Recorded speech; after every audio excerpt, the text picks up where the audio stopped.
This might be the best horror movie that you see yet this year, and it's not even being advertised or talked about at all. Dead Talent Society is a Taiwanese horror comedy, and it just hit Netflix. So, this movie actually premiered at Fantastic Fest in September 2024, which I was at. I didn't get to see this movie, but everybody who saw it just had rave reviews about it. So, I had been waiting for it for months. And it finally came out on Netflix a couple weeks ago, and I see what all the hype's about. So, this movie is a really interesting and fun take on what happens in the afterlife. We mainly focus on this one girl who has died and she's now in the afterlife.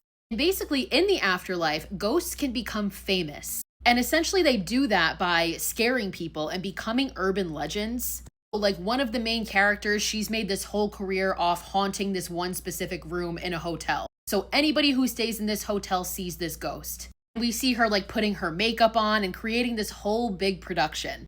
And essentially, if your family start to forget you in the real world as a ghost, you start to fade away. Becoming one of these urban legends and becoming famous is a way to not fade away because everybody's going to remember you because everybody talks about you. So we focus on this one girl who she kind of starts to fade away. So it's about her journey to become a ghost and become an urban legend, but she's really shy and she has a really tough time. So a couple people take her under their wing so that she can become this scary, terrifying ghost and she can live on. It is such a unique concept. It is so much fun, and it weirdly is very wholesome and kind of sad at points. I am not historically a horror comedy fan, but if you're going to do it, this is how you do it. My friend Seth, who did see this at Fantastic Fest and has been raving about it for months, referred to this movie as an adult Monsters, Inc.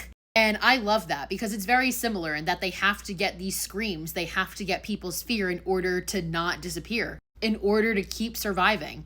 It's a fucking blast. I honestly think this is one of my favorite horror movies I've seen so far this year, and it just shocks me how little it's being advertised at all. This one gets an 8 out of 10 for me. I fucking loved it. I thought it was so much fun.